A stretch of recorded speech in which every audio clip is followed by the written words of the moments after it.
Assalamu alaikum wa rahmatullahi wa barakatuhu. Welcome, guys. I hope you guys are well. Hope you guys can hear me. Let me know if the sound's working. Wa alaikum assalam wa rahmatullah, Fahim. So let's see if the sound's working. I don't know if you guys can hear or not. So let me just how do you share this? Yeah, is the sound working? Any good? Just wait for a few guys to come on, inshallah, and then we'll start.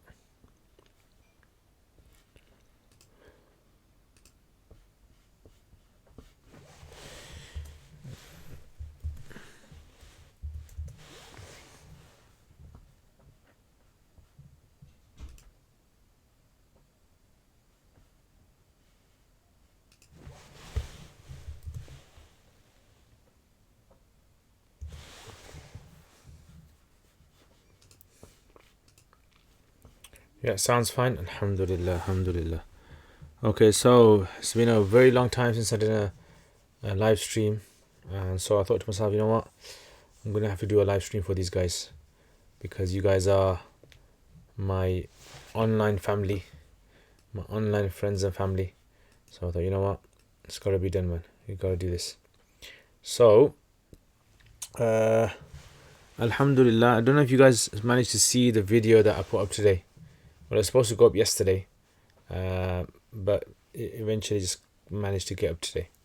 So, mashallah, one of the sisters, she went through the Surah Ankabut reflection live streams that we had, and she's gone through them, and she's actually written something amazing. And you know, I could never imagine that someone would write something like that. But mashallah, you know, this is something that I'm sure many of you guys were even shocked at as well. Alhamdulillah. And so, you know, people are amazing. People can do amazing things. So if you guys out there can do something like that or have done something like that, show us, let us know. Send me pictures of it, send me a video of it or whatever, and I can put it up on my vlogs as well, and maybe you could inspire someone to do something else as well. Alhamdulillah. And this is one of the kind of benefits of having, you know, this social media, which is can be used in wrong ways and it can be used in right ways as well. So I think alhamdulillah, you know, that's a beautiful example of how it can be used in good ways for people to be able to benefit. So anyway, the new videos are coming along quite good, I think, alhamdulillah. And I've got a lot of other things as well in the pipeline planned. As you can see, my dolls over here. Right. These are my dolls. Right, so I'll place these here. I've got a few more up there as well. They come in a set of 4. So yeah, so that's that. So now I will answer your questions. So let's see what kind of questions you guys have. Alright, let's see what kind of questions you guys have got.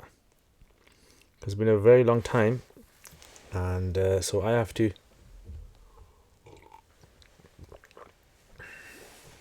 see what kind of questions you guys have. Alright, so I can't remember what was the last question I answered.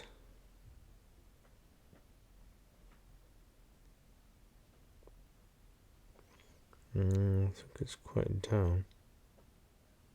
And if you guys have any questions, wa alaikum assalam. If you guys have any questions, you can put your questions in the side as well.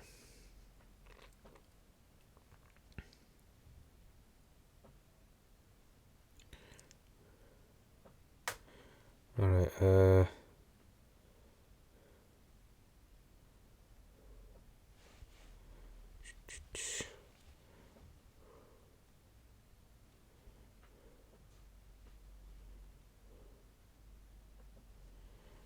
can't remember where it was, you know.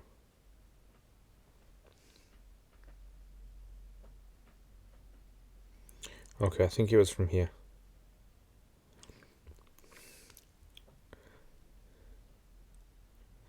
Okay, so let's start from here then. How is the ruling on staying in Makkah and Mina 15 days not entailing one is a traveler, since they are both separate places understood, i.e. Makkah and Mina are not 48 miles apart? Okay, so when it comes to two cities, if two cities are considered to be two separate cities, so if you travel as a musafir to one of them, you are technically a musafir in the other one as well, as long as you don't stay in one of them for more than 15 days. So let's say I live in Birmingham, so let's say I travel to Bradford, for example. I've gone to Bradford for 10 days, and then I stay in Manchester after that for 10 days. I'm still a musafir in both places. So the same if you go for Hajj or Umrah, if you stay in Makkah and Medina and Mina are like almost very close. They're considered two separate locations. So if you go there, you're a musafir in Makkah, then you're a musafir in Mina as well. Okay, is nadhar binding if a person did not say wallahi? Is basically a vow binding if a person didn't say wallahi? So nadhar is binding in two ways. One is if you say wallahi, and the other one is if you condition it. So if you say, if I pass my exams, I will give £10 to charity, then that becomes a nadhar as well, right? So there's two kind of ways that you can give nadhar. Right, so one is by saying wallahi, wallahi I will give. So wallahi actually wait 1 minute. Nadhar, by saying wallahi, it doesn't become a nadhar necessarily. You have to say this. You have to say like this in Arabic. In Arabic it's like this: lillahi alayya, meaning if such and such a thing happens, for Allah's sake I will do this. Yeah, so that's what vow is. You make a vow. But if you say wallahi I'm going to do this, that doesn't become a nadhar. That becomes a half, qasam. Right? Qasam is different. So you got three things here. You got promise, and then if you say a promise but you say wallahi, it becomes a qasam, an oath. And then if you attach to it like a consequence, if you say if I do this or if I don't do this, I'm going to do this act of worship, then it becomes another. Does that make sense? I don't know if that makes sense. If someone in Salah does Amal Kathir by flicking away a spider, then is that Salah bad? So basically, remember this rule for Amal Kathir. This is the most easiest thing to remember. There's a difference of opinion, but this is the most easiest position, I think.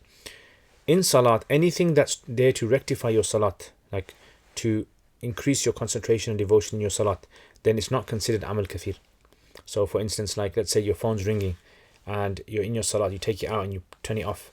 That excessive action is not considered to be Amal Kathir because you're doing it so that you can get back to your Salat, like your concentration and devotion. But if you just for no reason take your phone out to look at it, that will nullify your Salat. Right? Likewise, if your nose is running and you put a hand in your tissue and you wipe your nose, that's considered to be fine. But if you were to do the same thing for no reason, then your Salat will become nullified. Right? So that interpretation of Amal Kathir according to Hanafi school is the easiest one to follow. The other ones are a bit more difficult. Okay, next. What does it mean to use the verses of Allah as a joke? Some people make religiously connected jokes and are accused of this by others even when it's not mockery of the religion.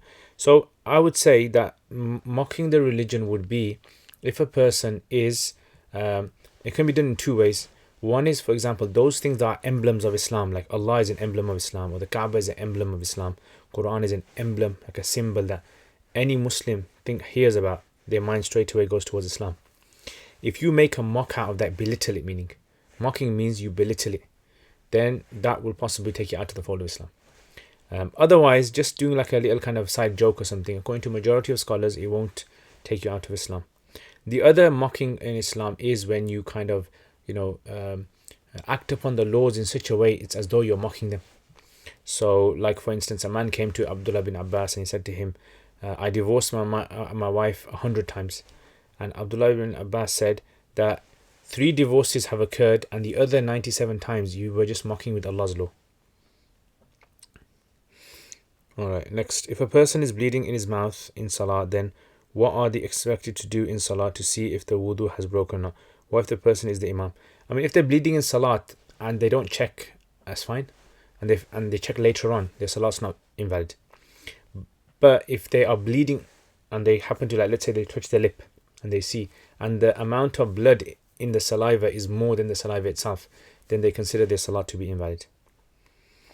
Okay, when it is said to the period of mourning is 3 days, what does this mean? What can be done in those 3 days? So period of mourning simply means that families should only consider 3 days for the official mourning, as in you shouldn't like carry on for months and months and months. So the official mourning is 3 days, then after 3 days get on with your life, right? So religiously, so you can be sad because someone's passed away. By the way, my cat passed away. I don't know if you guys saw my post on my Facebook, but yeah, our cat passed away. She was about 20 years old, which is over 90 cat years. And yeah, she's been very ill for past like about a year or so. She's like deteriorated, old age, and you know her fur color was deteriorating from the back as well. It's weird. She's like a black and white cat, but the back went all brown, and she had problems eating as well, and she'd make a lot of kind of like noise. She was in pain or something, and then we realized that, you know, and then last few days she's just been quiet, and she's just been like, you know, just sitting there. She wouldn't do anything. So anyway, so these things happen, you know. I don't know how things are going to work in the hereafter for the cat, but you know, you get attached to animals, don't you? So when you get attached to animals, then you know it becomes something which you get very close to. So may Allah, you know, make it easy for all those who lose loved ones. All right, next. So that's what I said. So the 3 days mourning is basically that you have 3 days in which you officially mourn the deceased. After that, you can be sad over the deceased passing away. You can like mourn personally, but you can't make it like an official sort of like religious sort of thing. It's like, you know, imagine like this, like the government gives you like official holidays in the year. These are your official holidays. After that, you can't take more than this official holidays. You can take personal holidays, but no more official holidays. Does burping invalidate one's salah? No, it doesn't. Burping does not, because it's just a natural sort of sound that's made in the body. It's not deliberate. Is it permitted to wear a Manchester United football top with devils on it? Is it permitted to wear an England top with the cross? I've answered this before. When it comes to this kind of images from far, if it doesn't look like a clear image of a living creature, then it's permitted. And the cross itself, and that's why I think the Manchester United symbol, you can't even tell. Someone has to tell you it's a red devil for you to realize that. And the other one is that the cross on the England flag isn't considered to be a religious symbol anymore. It's actually just considered to be a flag symbol, right? Just like, you know, people have some sort of like coins or something, and they might have some old connotations on there towards Catholicism or some sort of religious sort of thing. Individual on there, religious individual, like on notes you have sometimes Darwin or something like that. So it doesn't mean that you can't carry the notes anymore. So that's what I would say. When it comes to the England top, you're allowed to wear it, because it's not technically considered to be like having a cross on you. It's just a flag. It's more understood as a flag rather than a religious symbol. When does walking in the and I know other people will disagree with me, and that's fine. If you disagree with me, totally fine. When does walking in the forward stuff become amal kathir? If there's no need for it. If there's no need for walking, then amal kathir. If you take steps without a need for it, amal kathir. If two people are praying together and the imam breaks his wudu, what should the follower do? There's a difference of opinion of exactly what happens, but the other person can continue their salat, and it will be considered to be a individual salat. So it converts from a jama'ah to an individual salat. If the imam thinks he is bleeding and breaks his salah, and the followers carry on, and then he figures out that the wudu was not actually invalidated, what does that affect the congregation's salah? Yeah, this is like a technical issue. I mean, see, this question, it seems to be like a question from a technical kind of advanced question, or someone's asking that studied a bit of fiqh. So in this kind of case, if there was a group of people and there's an imam, if the imam breaks his wudu, what he does is he tells someone behind to come forward and take his place. That guy kind of becomes the substitute. So he takes over from where the imam left off, and he carries on praying. If the imam goes and he leaves the salat but hasn't broken his wudu, many of the Hanafis say that the salat of everyone's become nullified, because the imam left the salat for a reason that was not really valid. As in, he could only leave the salat if he really has broken his wudu. And when he went and he found out that he hasn't broken his wudu, then it's like, well, he's made a mistake. There's more details in this, but I don't want to go too much into it because it's a very like advanced sort of like topic. But that's the gist of it. Is it allowed to ask the universe for a sign? Asking the universe for a sign. I mean, as long as you don't believe that the universe is God itself. So, for example, like sometimes, you say to your car, you're speaking to your car, oh, come on, start working. Yeah, start working. So it doesn't mean that you believe the car is conscious and the car can do things independently. Right. Nor do you believe that the car is God in any way. So likewise, as long as a person doesn't believe this, says it figuratively, and he truly knows that Allah is in control of everything, then that wouldn't necessarily be shirk. However, as a Muslim, we should always remember to ask Allah subhanahu wa ta'ala. I'll correct our beliefs and always stay away from doubtful things. Ask Allah subhanahu wa ta'ala. If someone prays seated and can do an actual prostration, then can they still suffice on head moves? And can do an actual prostration. If someone prays seated and can do an actual prostration, I don't understand that. So if someone prays seated, yeah, I don't understand the question. So if someone can pray, why are they praying seated for? If they're supposed to stand up, if they can stand, right? If they can stand, then they obviously are missing out fard if they're seated and the salat won't be accepted. So I don't understand that question, exact details. Is it wajib for someone praying alone to recite quietly in the last 2 rakats of a fard salah? Does the same apply for dhuhr and asr? If a person's alone, no, they can read aloud, but it's more preferred to read quietly. I know a few people who prayed Jum'ah at a holiday apartment without public access. Should I tell them to pray dhuhr as qada? No, let them pray. It's done now. Is it permitted to take a bow, e.g. after a performance?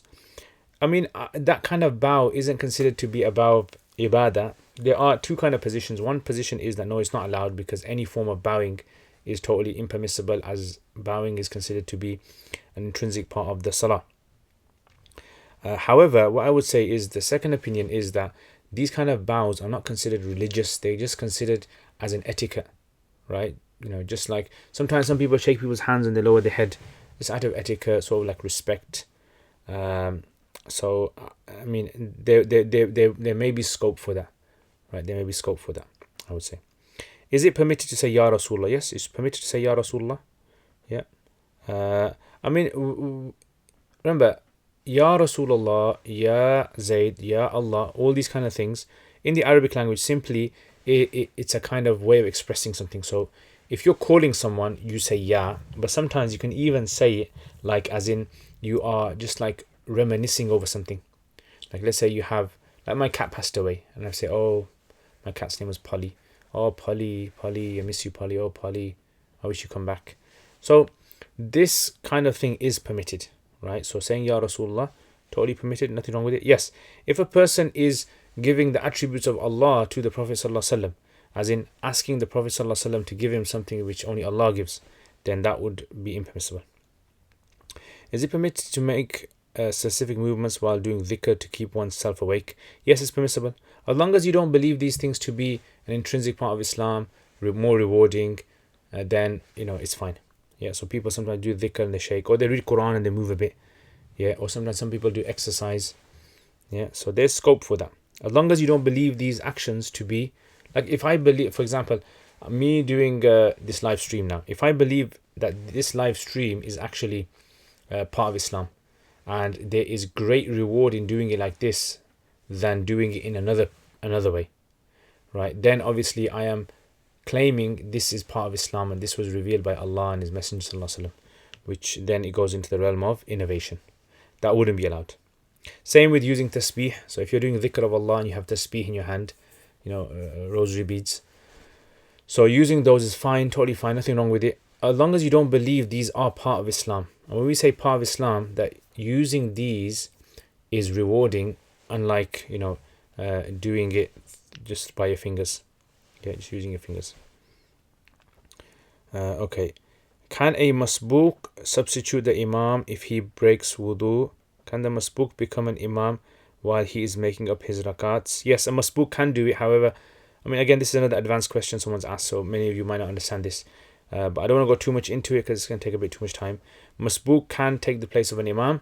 Masbook basically means, let's say there's a congregation going on, and one guy comes late and he misses one rakat. So he's like missed one rakat with the congregation. You call this guy a masbook. Basically, when the imam gives salam, this guy's got to get up and he's got to make up the number of rakats that he missed. So let's say, for instance, he's come late now, and there's only a few guys in the rows, and the imam had to leave, he broke his wudu, and the imam puts this guy forward. The guy who already has 1 or 2 rakats, he's got to make up at the end. So if imam puts him forward, how is he going to pray all the rakats when he hasn't prayed the first 1 or 2 or 3 rakats himself? So the Hanafi say it's allowed, but right at the end, just before he gives salam, he should step back and let someone else come forward and let them finish the salat so he can get up and he can make up the rest of the salat. I don't know if that makes sense to you guys, but that's basically the masala. Should a person praying salah while sitting on a chair bend his body for sajda? Slightly, yeah. He should slightly bend his body. If a person cannot go into sajda but can stand, can he pray while standing? If so, what will be the minimum ruku and sajda? Yes, he can pray standing, but ideally he should pray sitting. So if you can't do sajda in salat, you should pray sitting. So, qiyam is not fard anymore. I think I answered this before as well. Salam, is artificial lashes made of animal hair permissible to wear? Yes, they are permissible to wear. Does it come in the extension that is prohibited? No. The hadith, according to Hanafis, the hadith is for hair lashes extensions that are made from human hair. So lashes that are made from synthetic or from animal is totally permissible according to Hanafis. The only thing I would say is just be careful. Now, sometimes you see these women, well, you don't see these women, you're not supposed to see these women, but they have like these eyelashes on, and it's just like, if they're wearing them just for like their own kind of like event or something, that's fine. But if they're kind of like wearing them to deceive other people in how old they look, and then that's something which shouldn't be done. Especially if a person's going to get married to someone and they use like artificial hair or lashes to kind of make them think that they've got more hair than they really have. Have you guys heard about that case? I don't know how true it is about the that lady who the husband wants to sue her because when she went home after the wedding and she took all her makeup off, she looks totally different from what. I don't know if that's true or not, but it just sounds funny. My cousin passed away, inna lillahi wa inna raji'un, and left 10 or so scarves that he intended to give in charity but did not end up giving them away. When visiting the house, the father said that my cousin would not mind me having the scarves away to us as well, although he did not mention that. Given the fact that the scarves are part of the inheritance and I did not inherit anything from my cousin, was it right of me to take it? So the ruling is, if someone has explicitly said that they want this to go to charity after they die, then that becomes what we call a wasiyah, which means a bequest. So you're allowed to give it from a total of 1/3 of their wealth. But if they haven't explicitly said it, then they're not allowed to give it unless the heirs unanimously all agree that they want to give this to the individual. So in that case, these scarves, if you've received these scarves and the heirs unanimously have said that they're happy with you taking it, then it's fine. Otherwise, it's not permissible. You should give it back to them. Okay. Salam Sheikh. I feel very bad. Okay. Okay, this one I think I'll have to answer it separately. It's a bit of a private one. Okay. Can tafsir books be held without wudu? There's a difference of opinion. Some Hanafis say no. Some Hanafis say yes. I would say the permission of yes is more easier for a lot of students. And that's the opinion that I think is much more easier. Otherwise, Imam Hidayah's position is very strict that you can't touch books of tafsir without wudu. Can a person in a restaurant order alcohol for their parents when he goes to order the meal? No. Yeah, he wouldn't be able to. He wouldn't be able to pay for it. See, sometimes we have to remember is as a Muslim, there are certain things that are so categorical in our religion that we have to show other people that this is what we stick to. These are our values that we strongly believe in. And if we are not able to do that, like for example, we obey our parents in everything, but when it comes to if it goes against the obedience of Allah, then we don't listen to them. It has to be categorical obedience to Allah. So things like buying and selling alcohol is totally prohibited. And so, if that does occur, then we should tell our parents or tell the family, look, I'll do anything else, but these kind of things I will not do categorically. I won't do. So that wouldn't be allowed. Can someone who has broken his wudu going for bina talk to people on his way for wudu? No, he can't. So if a person has broken their wudu, according to Hanafis, you can actually go, perform wudu, come back and continue your salat where you left off, as long as you don't talk to anyone. Right? So let's say you're praying your Isha and you prayed 3 rakats and then you broke your wudu accidentally. Then you done your wudu and you came back. You continue from where you left off, as long as you haven't spoken to anyone. Right, so speaking would actually mean that you'd have to restart your whole salat all over again. Okay, if someone's praying on a chair, is their salat valid if their feet are in front of the imam's feet? Yeah, it's valid, because according to Hanafis, it's actually considered to be if you're sitting where the backside is basically. That's where it's considered. Okay, can a two-way bets occur if no money is involved, e.g. they dare the other person? Yeah, that's permissible, but it's just wealth. Exchange of wealth is not permissible. Technically, would it be permitted to pray salah with hands in one's pocket while standing? Yes, it'd be permitted, but it's not desirable. Okay, if an imam feels wetness on his private area, then breaks his salah and puts someone else forward, then realizes that nothing had actually come out. Okay, we've done this one already. Some wetness is only felt some time after comes out of the private organs. So what would happen if there is a delay in one's... Okay, I think we've done that before. Salam, is dreaming about sexual desires sinful, and how can I overcome that? Does having dirty mindset during salah breaks? No, it does not break salah. Look, just remember this. The Prophet ﷺ said that you will not be held responsible for your thoughts until you speak of them and you do them. So speaking of them would be, for example, like, you in your mind you're swearing at someone or saying something bad, but on your tongue you haven't said it. And if you say it on your tongue, that's when you're held responsible for it. Likewise, actions, you're thinking about doing a bad thing like drinking alcohol or fornicating or gambling, but you don't do it, you're not sinful. As soon as you do it, you are sinful. So it's ma lam yatakallam bihi or ya'mal. Amal and speech. Besides that, you're not sinful for thinking about it. However, you should not indulge in thinking about it. That's another issue, right? Which the later Hanafis, Ibn Abidin's position is that it's sinful to indulge in it. So if it comes to your mind, try to avert your thoughts, but don't indulge in it.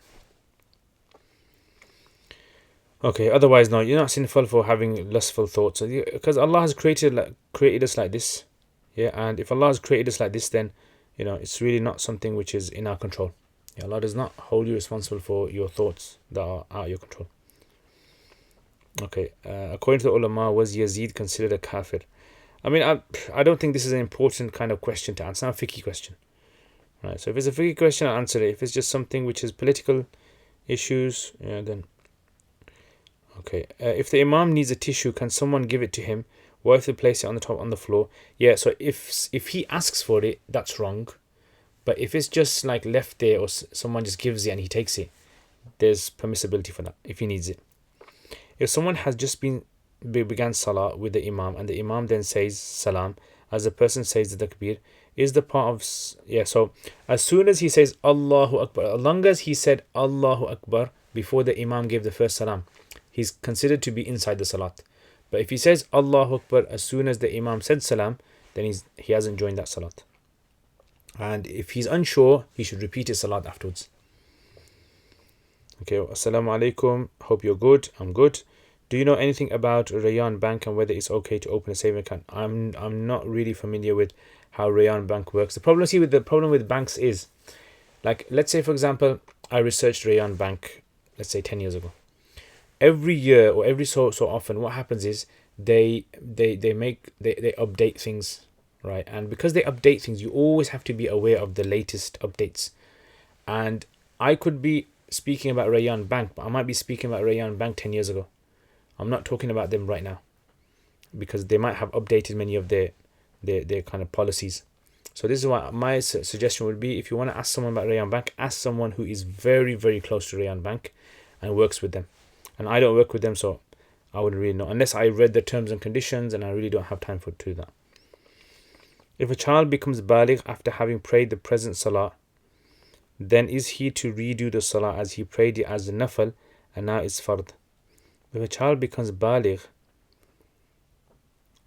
after having prayed the present salah, then is he to redo the salah? Yes, he'd have to redo the salah.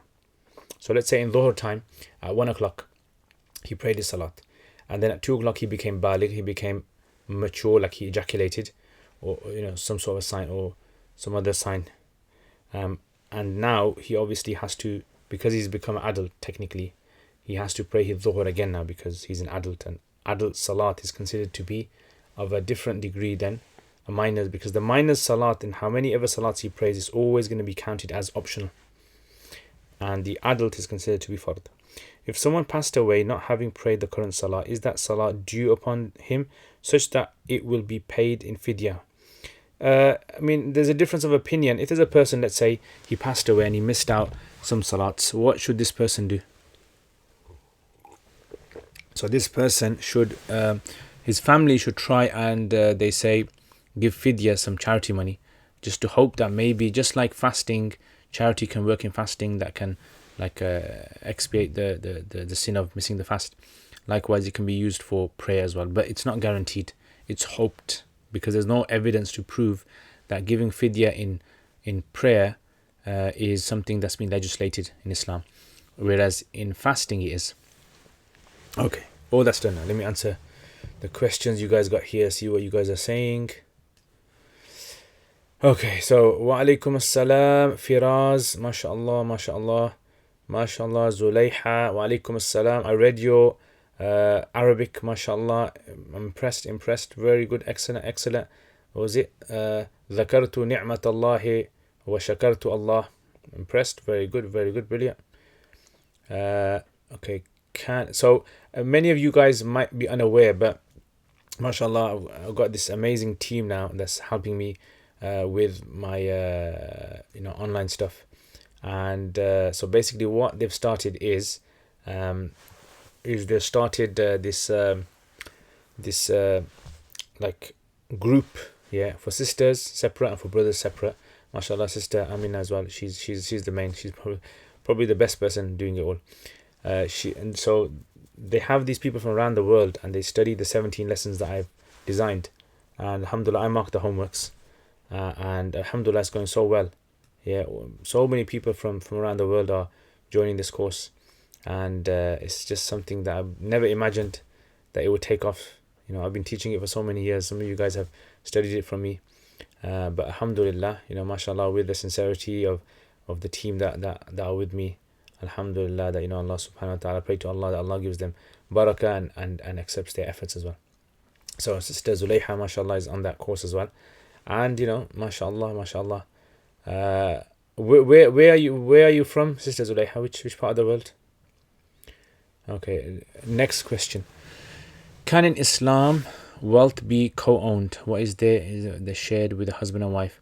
You can have co-owned wealth, but the thing is you have to have percentages in it. So as long as you know how much percent belongs to the husband or how much percent belongs to the wife, that's fine. So partnership, shared wealth is allowed in Islam, as long as each person knows how much percent they own it. Okay, Sister Amina, our question should be answered first. Allahu Akbar. A bit too late now. I read it late. Okay. Fun, is witr salah compulsory? Okay. Fun said, he's got 39 degrees fever. Allah. And subhanallah, 39 degrees. And mashallah, Fun is still watching the question and answers. May Allah give you shifa. Is witr salah compulsory in Isha? Yes, according to Hanafis, it's compulsory. So if you don't know dua kunut, you can say any dua until you learn dua kunut. Okay, Harun Amjad, mashallah, Dr. Harun. Fahim. Okay, Sister Amina was just wondering, the way the students are taught in madrasa, both here in Pakistan, does that encourage intellectual independence in them? I think this is a very good topic, and I think this requires a separate total live stream for this, right, or a session, because personally I think there needs to be a big change in a lot of the way in madrasas certain topics are taught.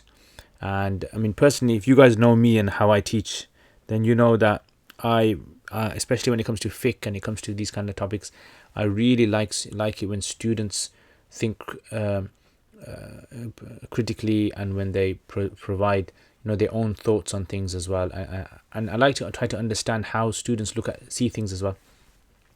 Otherwise, just feeding the student. If a teacher just comes in, let's say every day for an entire year, and is teaching, and it's just like a monologue, right, where the teacher is just saying things and the students are writing it down and they're just accepting everything he says, this doesn't seem to be education to me. It doesn't seem to, because education has to be where you're engaging with your students. The students are questioning you, you're questioning them, and there's some sort of a skill gaining there, right? Otherwise, just making notes, I don't feel that is a good way of getting students to, and there's actually the Prophet sallallahu alaihi wasallam. There's a book that I was reading. It's called Rasul Muallim by Sheikh Abdul Fattah Ghuda, and in there he basically mentions how the Prophet sallallahu alaihi wasallam used to teach. And there's also one in Urdu. I forgot what it's called now. Something Nabi Kareem something by Maulana Ihsan Ilahi's son. So Maulana Ihsan Ilahi used to be a famous scholar in Pakistan, and his son has written this book, and it's very, very good book. It mentions like multiple ways the Prophet ﷺ used to teach the Sahaba, and amongst them are like question and answers, seeing what they used to think as well. So intellectual independence, I think, is a very important thing. And although people living in the West seem to be more at an advantage, right, because the way that society brings them up is like to question everything. I mean, there are still in Pakistan and India, Bangladesh, I know a lot of places that do that, but not as much as I think there should be. How do we understand the hadith that women with the head like a camel would enter paradise? Oh yeah, this is a famous one. You see, this kind of hadith, right? This hadith is one of those hadith to do with the signs of the Day of Judgment. And most of the hadith to do with the sign of the Day of Judgment are differed in their meaning. So they are what we call dhanni dalala, as in we don't 100% know what the exact meaning, like competing with each other in buildings, we don't exactly know what that means. Does it mean they're going to be competing in buildings to see whose building is the tallest, like what's happening now in the Arab world, which seems to be the most plausible interpretation of that hadith? Or does it mean something else that we haven't seen yet? So in every era, people try to apply the hadith to how they saw its application was more plausible for that time. So nowadays, for example, like someone might say, well, oh, have you seen how the women wear their scarves? Maybe they're used to seeing their mothers and grandmothers and family or village or whatever, the women wearing scarves in a very simple manner. And now all of a sudden there's all these new styles of wearing scarves, and now they're trying to fit on that camel sort of like kind of. And it's strange because if you look at a camel's hump, I don't think anyone wears a scarf like a camel's hump. Yeah, the hadith seems to be more to do with hairstyles, certain types of hairstyles, and how the women walk with those hairstyles. That's what it seems to me. So have you seen, well, you shouldn't have seen, but have you seen like how these kind of on the catwalk, when they walk on the catwalk and they walk in a certain like arrogant way, and they have their body in a certain style and the hair, and it's very kind of like pride walking. So that may be a more plausible interpretation for it, that the women dress themselves up and deliberately walk in such a way that if you see the camel move and the hump sways from side to side, I think that's what is more a plausible meaning for that. Allah knows best. Teratai, mashallah, wa alaikum assalam. Apa khabar? I hope I said it right. Alhamdulillah, very good. MP, wa alaikum assalam. Long time no see. Ustad, alhamdulillah. Definitely long time no see you, MP, as well. MashaAllah. I hope you're well as well. Rahila Gulnaz, wa alaikum assalam wa rahmatullah. Sharif Will, assalamu alaikum. What if one can taste blood in the mouth? So tasting blood in the mouth doesn't necessarily break your wudu. You have to be like sure. Remember, the Hanafis have a rule which is certainty cannot be cancelled out by doubt. So if you can taste blood, sometimes even a little amount of blood might be in your mouth, but you can taste it. and little amount of blood doesn't break your wudu. So the Hanafi's rule for breaking wudu is that the blood has to move on its own from the wound, right, without the assistance of any other substance or anything else. So if you cut yourself on the outer side of your body, right, you can actually see if the blood's moving. But if you cut yourself inside your mouth, because there's so much saliva and so much other fluids around the mouth area, then those fluids most likely will spread the blood, even if the blood is not going to be spreading itself. So that's why the Hanafis generally say that you spit, and if there's more blood in the spit than there is blood, then there is saliva, then you treat it as your wudu has broken. So I would say if you taste blood, it's not considered broken. We know that divorce, even given in jest, occurs. Is it the same true for marriage? They are using such pretend weddings where there would be a bridegroom and they do ijab qabul. According to Hanafis, yes. As long as there's witnesses there and permission has been given and people just say in a jest, like in a joke, it can happen, yeah. So marriage, it shouldn't be done as a joke as well. There are lots of hadith condemning women who ask for khula without any reason. How do you understand the hadith where a woman asked for khula just because she didn't like how her husband looked? Yeah, so this is a reason. Yeah, in other words, this is according to the hadith, this is considered to be a valid reason that a woman, she is not interested in her husband anymore. She's lost interest in that husband. There's no kind of like motivation for that woman to stay in that marriage. So this would be considered to be, I would say these kind of things differ from society to society, right? So you'd have to look into that society, what kind of things that, that spur a marriage, motivate husband and wife to stay together. Those are the kind of things that you look at. Although scholars differ in, if a woman says that I'm not interested in my husband anymore, I want khula, would that be legal grounds for her to receive khula? Yes or no? That's a different issue. But from what that hadith says, those who take it from this hadith say that this is a valid grounds, and if a woman is genuinely not interested in her husband anymore, that has no love for him anymore, and no attraction towards him anymore, then this is something that can be valid grounds. Wa alaikum assalam. Sharif, say one is in the 5th rank role of the Jamaat and wudu breaks. What is the proper method to leave the Jamaat without walking in front? Yeah, you can walk in front of the people, it's fine. Yeah, because it's a valid reason. So if you break your wudu in salat, you're actually allowed to walk through the safs. You won't be considered to be breaking the safs. You won't be considered to be like walking in front of the place of sajda, which is not allowed normally. Okay, MB, wa alaikum assalam. MashaAllah, Sister Hina, wa alaikum assalam. Everyone saw the beautiful notes that you guys have made. And by the way, guys, this is sister. It's you, isn't it? I'm not getting the person wrong. You made the notes, didn't you? So mashallah, beautiful notes, amazing notes, mashallah. And I think all of you guys have seen them. Okay, DM me Hussein, wa alaikum assalam wa rahmatullahi wa barakatuh. And B Sheikh, if a person is praying janazah and the dua is written on a wall in front of him in the wall, can he look and read the dua if he doesn't know the dua?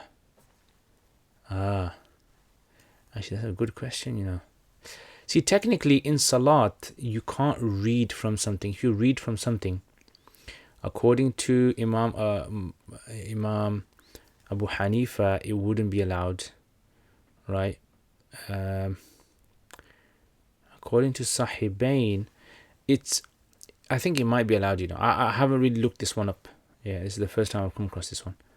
I think it would be allowed because janazah isn't really like the normal salat. So there would be scope there, but I'm not 100% sure about that. Okay, what about lashes from pig hair? The main thing to remember in janazah is, one of the questions is, can you do janazah in your own language? Because it's not really a kind of salat. You're not reading Quran. You're just reading du'as. Okay, what about lashes made from pig hair? No, you can't use pig hair. The only time the fuqaha allow pig hair is if the pig hair is needed for a specific thing that cannot be achieved by anything else. Like in the olden days, they used to use it for, it was the strongest sort of like material at that time for sewing leather together. So for sewing leather, the pigs or the boar's bristles were very strong. But now we have synthetic materials that are actually stronger and we can't use it anymore. And I don't think there is a need for women to use pig's hair. I think there's lots of other synthetic and other animal fur available. Wa alaikum assalam bintul haqq. Okay, if you read Quran online, will Allah reward them same as those who don't read online? Yeah, inshallah. Whether you're online, offline, yeah, inshallah. Okay, Sister Amina, wa alaikum assalam wa barakatuh. Okay, good, yeah. Okay, is that your own kind of thing, yeah? If someone forgets how many rakats they pray, can they mark them as long as they are not talking in salat? Can they mark them? As in, like, you can't have like a pen in your hand and mark them. That wouldn't be allowed. But you can, like, for example, in salat, maybe like the fuqaha say, like, let's say you're praying and in your salat, you like press one of your, your knuckles or something, just to indicate how many rakats you've prayed. So you get your hands, and then you can squeeze one part of it to say I've done 1, I've done 2, I've done 3, like that, or yeah, that. But otherwise, you can't like mark with a pen, no. Okay, in some Hanafi books, it's mentioned that a gamble between 3 persons is allowed in the form of 2 are betting with money. No, so you basically, when we say a 2-way bet, that means that, let's say, it doesn't matter how many people they are. It doesn't mean 2 people only. It means all the people put in money, and the money they put in, that's going to be the money that's going to be won in the bet. That's not allowed. So if you got 10 people playing poker, and obviously they're playing, and then whoever wins the whole thing, or 2 people win, or 3 people win, that's not allowed. Like lottery, you give some money in, you do the lottery, and then they draw the balls, and then whoever wins gets the prize. That's not allowed. A third person in the Hanafi books means a person who is external to this. That's got nothing to do with the gambling. All he does is provides the money. So let's say, for example, me and you, a priori, me and you have got a race, right? I'm running on one track, you're running on another track. And there's a third person who says, whoever gets to the finish line first, I will give them £100. That's allowed, because that's a third person, external person, who is putting the stake, right? Who's providing the winnings. So if the winnings are provided by a third person who has nothing to do with the is not one of the competitors, then it's fine. Okay, Tariq Mia, wa alaikum assalam wa rahmatullah, mashallah. A priori, okay, win the money that was bet. Is this a principle allowed with 6, 7, 8 people according to this? I've answered that one. And on error, what's the course and how do we sign up? Okay, so the course is not the intention of the course was not to make it kind of worldwide, but I don't know what's happened here. It's just gone crazy. Mashallah. Thanks to Sister Amina, mashallah. May Allah reward you immensely, and give barakah to all your team as well. You guys know who you guys are. But yeah, inshallah, soon I'll put details up soon, sometime, inshallah, maybe. See how it goes. Wa alaikum assalam, Umar. Why in verse 4 of Surah Mulk, yanqalib has a sukoon on the ba? I don't understand. Okay, yeah, because this is what we call jawab of amr. So before this word, Allah says that, what does it say? فرجع البصر هل ترى من فطور ثم رجع البصر كرتين ينقلب إليك البصر. So فرجع amr, and the jawab of the amr in Arabic, if you have a command and after that command you have a present verb, that present verb, it becomes jazm, majzoom, because it's a jawab of amr. It's like the consequence of the amr. In other words, if you do this, this will happen. Yeah, so farji' al-basar, turn your eyes back to the sky. If you do that, yanqalib ilayk al-basar, your eyes will turn back to you. Okay, so you give it jazm. Maryam Muhammad, wa alaikum assalam wa rahmatullah. A priori, is it allowed to hug an old person? There seem to be some incidents where Sahaba touch very old women. Yes, according to Hanafis, you are allowed to elderly people who are reached an age where there's no indication of sexual desire. Then you can hug them. You can shake their hands. Is water mixed with chlorine fit for wudu? According to Hanafis, yes. Yeah, so according to Hanafis, any sort of like detergent that's mixed with water, you're allowed to use it for wudu. Wa alaikum assalam, Khan, mashallah. If a wife feels her husband has said words in effect to and intended the kinaya divorce, but he insisted that was not the intention, then what should she think? Can she carry on? Yes, she can carry on. Yeah, because the kinayas, it's the intention unless the conversation was about talaq. And it's exactly, you got to look at what kind of kinaya words were used. So for example, if they're talking about talaq and he's saying to her, right, I had enough of this marriage, right, what do you want? Do you want to get out of this marriage? What do you want? Right, that's it, game over, get your stuff, go back to your mom's house. So if they say something like that and the conversation was a divorce conversation, then if it goes to the judge will simply say that, well, to me it sounded as though you were giving a divorce, and he'll issue a divorce. He'll consider that to be a legal divorce. But if the conversation was not really a 100% divorce conversation, then you ask the husband. The husband says, I didn't intend divorce, then it's fine. She carry on living with him. Will be blameworthy? Yeah, if he is lying, obviously on the day of judgment, he's to blame. So you leave it to him. Wa alaikum assalam wa rahmatullah. Okay, if you commit sin, can you pray salat tasbih? Can Allah forgive? Yes, if you commit sin, you turn to Allah, you say, Allah forgive me, and be very sincere about it, and don't do that action again. Allah forgives you, inshallah. But Mufti Sahab, janazah is dua, not salah. Yeah, so this is like a difference of opinion between the scholars with regards to dua. Is janazah a dua, or is it a salat? So majority of the scholars say it's a salat, therefore you need wudu for it. It's not if it was a dua in itself, you wouldn't need to do wudu for salat al-janazah, and you wouldn't need to face the qibla, and you wouldn't need all these rules for it. So because janazah salat is treated as a salatul janazah, yeah, like they say, salatul janazah. So that's why it's treated more as a salat than a pure dua. So it's a salat that contains dua. Yi Won Kang, I hope I've said your name right, and I probably said your name totally wrong, right? And you're probably thinking this guy doesn't know how to say names, which is true. I'm starting learning on the fiqh and aqidah and hadith and seerah, mashallah. Can you give me an advice on how to study the best way? I'm also confused to focus on one of the 4 laws. Okay, so what I would suggest is, first of all, any science you're studying, always study gradually. Yeah, so study basics, then intermediate, then advanced. Don't try to go to advanced. Even though you might be interested in advanced topics, don't go to them at the moment. First of all, build your basics, cover the basics, make sure you understand them thoroughly, and then move step by step. Because I've seen this happen many times where students go to the advanced level, they learn a few advanced topics, they try to study them, but because they haven't really kind of covered the basic bare minimums, then what happens is they just get burnt out and they just leave it. As for studying fiqh, start with one madhab. Whatever madhab you're going to be studying, study thoroughly, beginning, intermediate, advanced. Then after that, go to another madhab. So I would suggest, instead of studying 4 madhabs all in one go, study one madhab, and then once you've mastered it, go to another madhab. It's much easier. No, you said it right, mashallah, excellent. What advice do you give someone who stays stressed out most of the time due to reflecting about death, grave, and the akhirah? Just hang around with some people who are positive people. That's the main thing. We're not supposed to be thinking about the death and all of these kind of things all the time.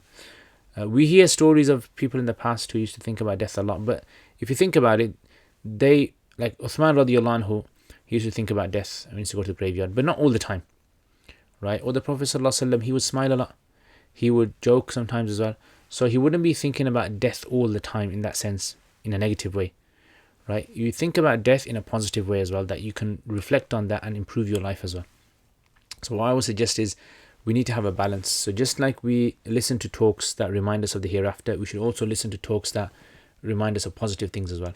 Watch other things, documentaries, things you're interested in. Go on holiday, go out, do some hobbies, play badminton like me.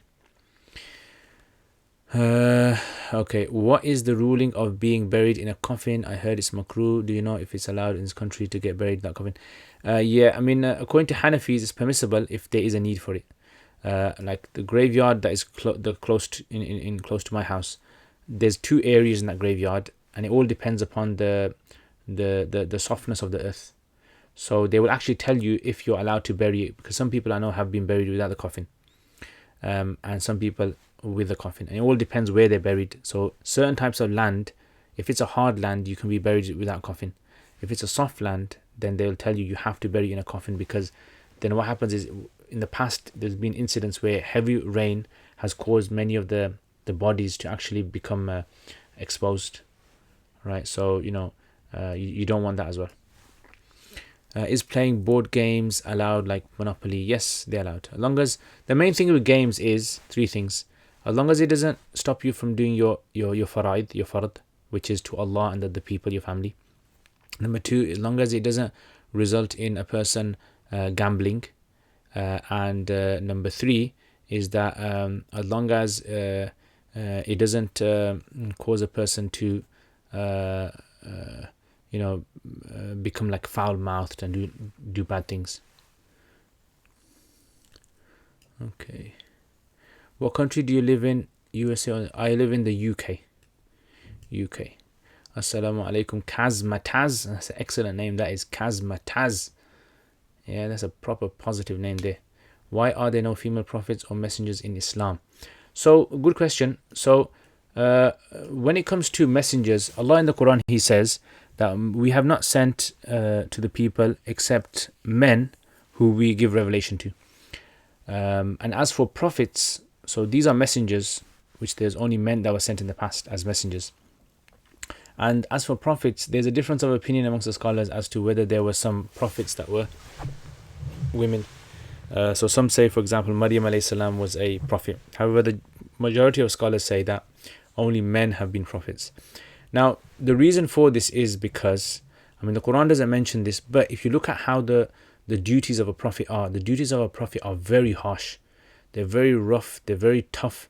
Requires, a lot of sort of like things that would be difficult for a woman to be able to do. Like if you think about Musa alayhi salam, the lifestyle that he had to travel, he had to go to places, he had to leave his family, leave his people behind, he had to try to speak to Fir'aun, and he had to, going through all that torture and everything. So this is something this is from the hikmah of Allah subhanahu wa ta'ala, how Allah has designed men and how Allah has designed women. Allah not sending any female women does not mean that women were any less than men in the eyes of Allah. It just means the way they were designed, it's just like that. So the Quran doesn't mention exactly why women were not sent, but the Quran does tell us that men were sent. Why in second verse of Surah Baqarah, dhalika is used instead of hadha? Because one of the reasons for dhalika is because dhalika is actually in Arabic, in balagha, it's actually used in Arab by the Arabs for praising something, right? So used for like emphasis. So for example, like when you say like, that is a car, man, that's what you call a car. So in English we say that as well. You don't say this is what you call a car, you say that is what you call, because when something is far away, you actually give it distance, and when you give it distance, it means everyone can see it, so you're kind of elevating it. So this is called ism ishara ba'id, like far away. It elevates the status of it. So ذَلِكَ الْكِتَابِ. Or for example, like تِلْكَ الرُّسُلُ, Allah says, those are the messengers, as though you're separating them from everyone else and you're showing the high status. Okay, Barakallah fiqh ya Ustad Umar Sheikh, MashaAllah, may Allah bless you. Can you pray tasbih prayer anytime you commit sin? Yes, you can pray. You don't have to pray tasbih prayer. You can ask Allah forgiveness, but you can do tasbih time anytime. Monopoly includes dice. Yeah. So you see, the prohibitions of using a dice in the early days was because, if you look at the kind of like narrations regarding it, it was because these were things that were purely wasting time, and also there was no strategy in it at all, and there was a lot of gambling going on with it.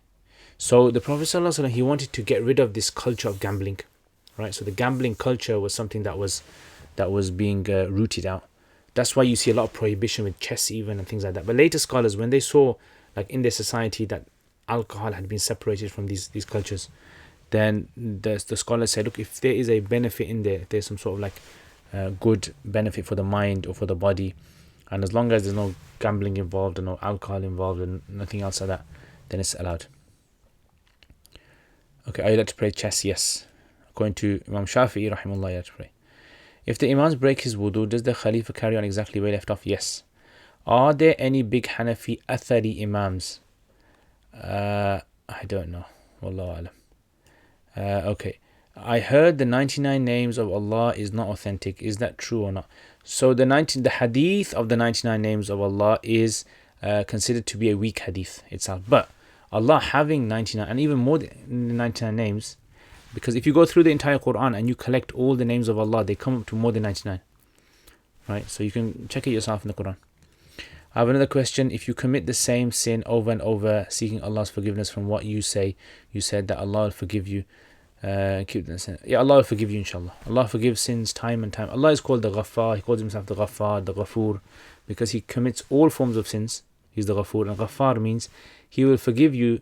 You know, if you commit a sin 1,000,000 times, He will forgive you 1,000,000 times if you ask forgiveness sincerely. اللهم يرحمك برحمة من عند الله ويزيدك بعلم من لدن في قلبك و يحفظك يحفظك بفضله ويدخلنا في دار السلام حبيبنا صلى الله عليه وسلم مع السلام. ما شاء الله, جزاكم الله خير. There's a few mistakes in there, bro, Tariq. Yeah, and I don't want to say Ameen to some of them because the meaning is a bit off, but I know what you're saying, and Ameen to that. The majority of scholars have said only men can be prophets, but some Ash'ari scholars like Imam Ash'ari, Imam Qurtubi, and even Imam Hazm said women can be prophets. They believe Maryam was a prophet. Okay. Kaz Mataz, Barakallah Fikum, Alhamdulillah. Regarding the hadith, which is said that if one has doubt whether he has broken wind in Salah, then he should carry on unless he smells something. Does this apply outside of Salah as well? Yes, apply outside of Salah as well. Will Mujassims enter heaven? I don't know. On the Day of Judgment, we'll find out, inshallah. Yeah, the Day of Judgment, we'll find out, inshallah. My brother has passed away. There is a student finance loan on his name. The contract states if a person dies, they stop owing. So do we have to pay them back? No, yeah, if they're not asking for it, you don't have to pay them back. Can you please mention reference from books in the videos of the Blessed Ashab series? I mean, a lot of the stuff that I get from the Ashab series, there's quite a few books that I use. I mean, one of the major books that you'll find most of this in is in Sir A'lam al-Nubala. It's a very famous book, Sir A'lam al-Nubala. So it's in Arabic. So you get in there. There's a book called Sur min Hayat al-Sahaba, which I use as well. There's a few other books. So Sir A'lam al-Nubala is the main book. Okay, Imam Qurtubi was a Athari, just like most of the noble Imams. Okay, but made some mistakes. Okay. Okay, is niqab fard in the Hanafi madhab? What's the reasoning behind it? No, niqab is not fard in the Hanafi madhab. There's a difference of opinion regarding the niqab, but the niqab itself isn't considered to be fard in the Hanafi school. There's a difference of opinion of scholars. Are we allowed to... So, according to the Hanafis, the face and the hands and the feet are not considered to be areas that you have to cover up when you're praying salat. So, from that, we understand that a woman is technically allowed to show these outside of salat. And we know from many cases of sahabiyat, female sahabas, who used to have their faces exposed. But the thing is that would it be more recommended for a woman to cover her face? This is like a difference of opinion. And then especially if it's in a time where a woman's honor and a woman's respect is at stake, or it's going to be threatened, then she should cover up more, basically. Right? And that's why the scholars mention about the covering or using of the niqab. And if you look in history, majority of the Muslim countries in the past, you'll see it was a kind of way of dress for a lot of women as well. It was more safety for them. So that's the kind of reasoning that is used. Are we allowed to listen to the speeches of good prime ministers, other world leaders like Imran Khan's speech? Yes, we can listen to them.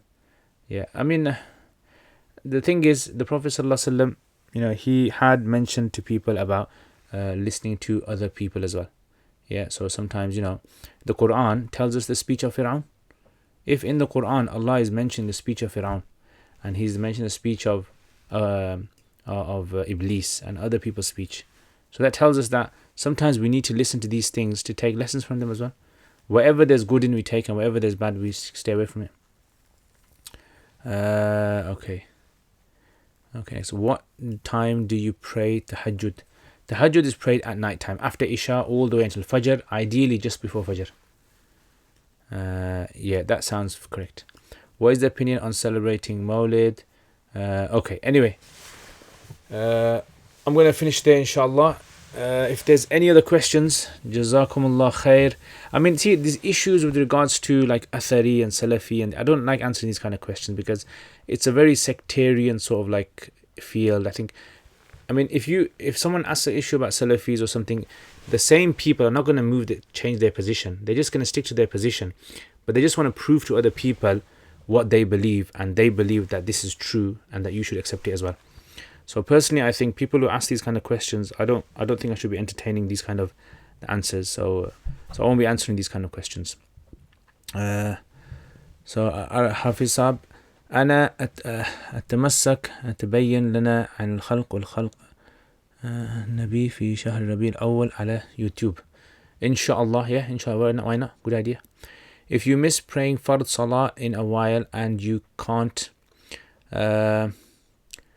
remember how many you missed, how do I pray them, and how will I get Allah's forgiveness? So if you missed many salats, ask Allah forgiveness and make up those salats again. This is the position according to Hanafi school, that we make up our missed prayers, and and Allah is forgiving. And if you try to make them up, and even if you pass away, Allah is forgiving. Inshallah, Allah will accept them.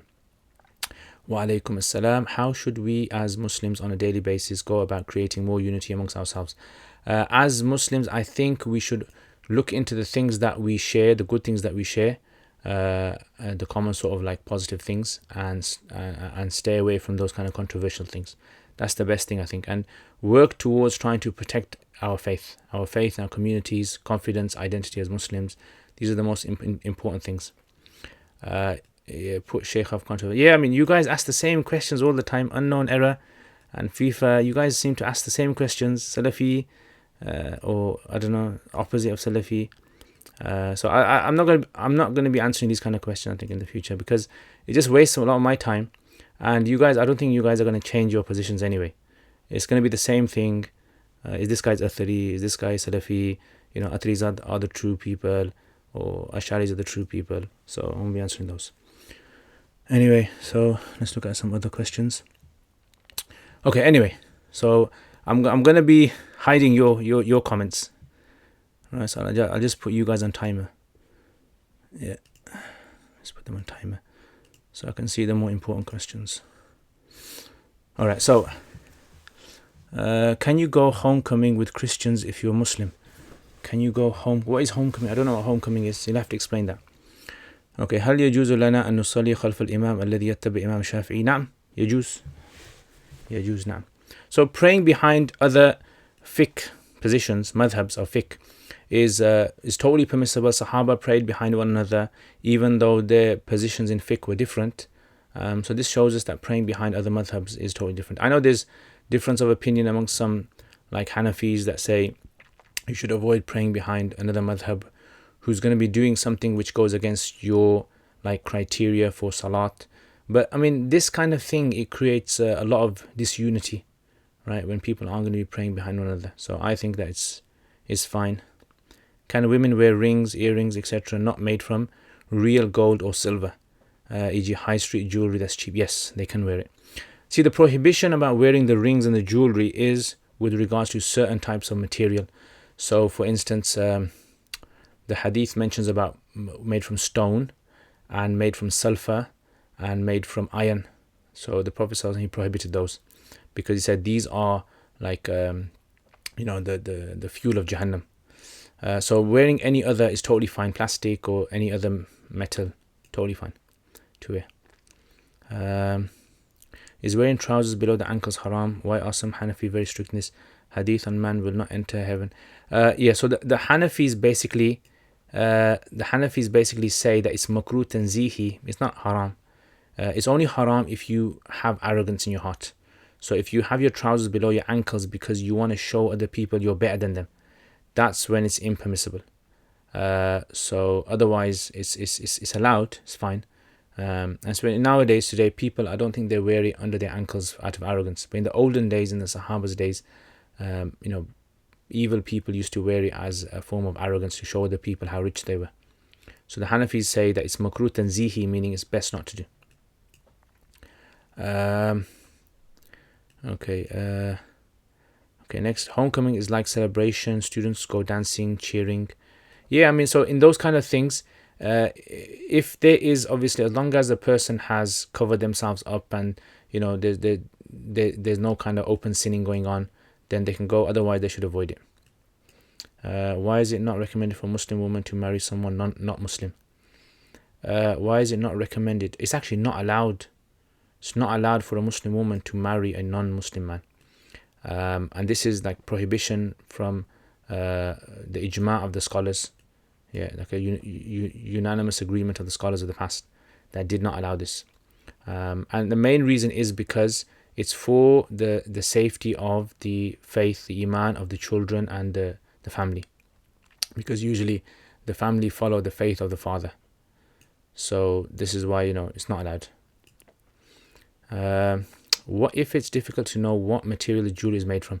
Then it's fine. If generally it's not really made from pure iron, so pure iron would not be permissible.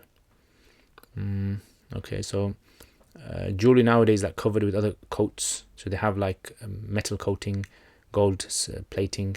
That's allowed. When fasting and doing wudu, if blood comes in your mouth and you try not to swallow it and spit it out, is your fast valid? Yes, it's valid. Wa alaikum assalam, Muhammad Sheikh. Need to ask you if you can pray Tahiyatul Masjid when entering the masjid after we've prayed Asr before Maghrib. No, according to Hanafis, you can't pray. Okay, mal hukum عند الأحناف عن التدخين, smoking. So smoking, according to Hanafis, it's all to do with the ruling of how harmful is it going to be to your body. So if it's going to be very, very harmful, and the doctors have told you that you're going to die from it, or something of those lines, then you are not allowed. It's haram to take it, because if there's 100% guarantee that you're going to die from it, no. But if it's something that is not really going to affect a person, then there is scope, but it's best to avoid, because we know the WHO has lots of reports on the harms of smoking and the illnesses, the side effects it has. So this is why it would be considered to be something which is totally abhorrent. Similarly, when doing wudu, if blood comes in your mouth, does that nullify your wudu? Yeah, so you spit out, and if the amount of blood in the spit is more than the spit, then it breaks your wudu. Is it permissible to marry despite living in parents' house and not having any financial ability? Would it be permissible? Is it permissible to marry despite living in a parent's house and not having any financial ability? Would it be permissible? I don't understand. Is it permissible to marry despite living in parents' house and not having any financial? Yeah, it's fine as long as the spouse is happy with it. So long as the spouse is happy and they're okay with it, they give up their rights of living in a separate house and stuff like that, then it's fine. Okay. Khalas. Any other questions, guys? Ya Allah, alhamdulillah. So I think we had a nice session today.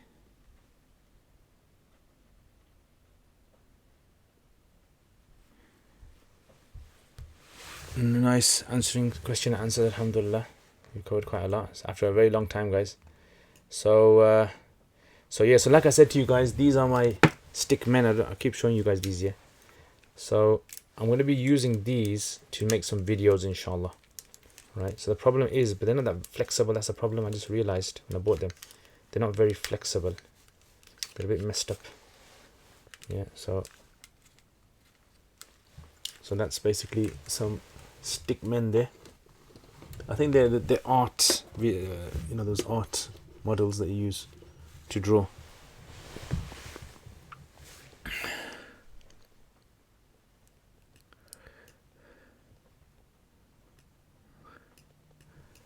Okay. Anyway, guys, jazakumullah khair, and I will inshallah see you guys next time. Thank you for being here today, and I really appreciate it, guys. And I hope you guys give me feedback on the new videos I'm making. So at the moment, I mean, I've got an editor now, so one who edits my videos. So I've started. I'm thinking about the hiring him full time. But the thing is going to cost a lot as well to hire full time. So obviously for that I'm going to need funding. But that would save me a lot of time, because a lot of time goes into editing. And if I can get someone else to do the editing, then what happens is that I can concentrate more on content. So I can provide more content, because I've got a lot of plans to do some videos, different types of videos, different texts, just like the Sahaba series I started, the Quran series I started, and some other series I'm hoping to start as well. But the main thing is the editing takes me a lot of time. So if I can get someone else, and hopefully I've got the right guy, all I need is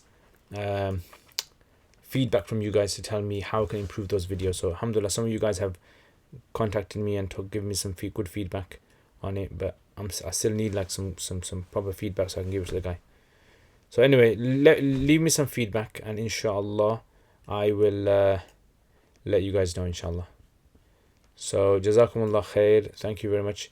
When can we expect the next reflection on the surah series? That's the thing, I don't really know. I can't really say now. Someone mentioned before a good idea would be if I do it when I get holidays. So I usually get holidays in full terms. So maybe in the full term holidays, maybe that's a time which I can use.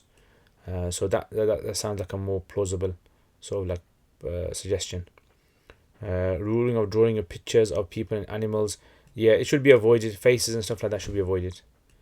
My daughter loves drawing faces, however my husband is always telling me her not to. Yeah, it's best to avoid kind of faces, although there's a difference of opinion for like education purposes. If it's for education purposes, there's a difference of opinion, but these kind of things should be avoided, although there are some scholars who actually allow it. So Malikis, their interpretation is that the prohibition was for like sculpting. At the moment you are doing Quduri videos, any plans on starting any other fiqh books? I mean, possibly I'm thinking of maybe I might start something like I don't know, Sharh Wiqaya or Kanz al-Daqaiq, maybe. Very good. Oh, Arabic words in the screen, yeah? Yeah, okay, that's a good point. There's actually, I'll make a note of that. Yeah.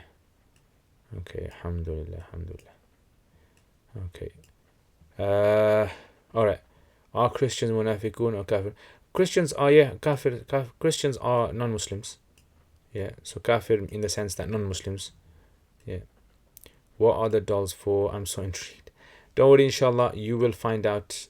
Yeah, keep your intrigue. Yeah, do sabr with that. Yeah, so the Arabic, I think that's something which many of you guys have mentioned to me as well. Yeah, but inshallah you will see, inshallah, with the dolls, inshallah. Anyway, jazakumullah khair. Thank you very much, guys, again. And for the benefits of fasting on Monday, ask your doctor, bro. You mean health benefits? You'll have to ask your doctor on health benefits. But when it comes to the rewards, I mean, there's no specific reward that's mentioned in hadith about fasting on these 2 days. Specifically, it's more to do with that the Prophet ﷺ used to regularly fast on these 2 days. Okay. Opinion of Mufti Taqi Usmani, he seems very strict in his fiqh. He's not strict in his fiqh. I mean, you need to read his books to know his positions. So a lot of things that you might hear from other people, they may not be reflective of his fiqh. If you read his fiqh on buyu, you'll be very surprised at how lenient he is in fiqh. What did you eat today? Today I ate paratha, aloo ka paratha. So my mom made some aloo ka paratha. Yeah, so you know that one. Everyone knows that one, yeah. Yeah, I had that, and then I also had a burger as well. Yeah. So yeah, it was quite nice. Bit unhealthy burger. It's called a what is it called?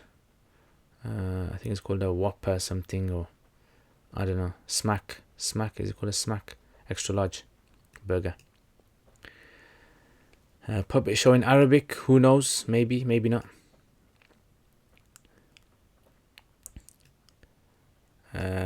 Okay.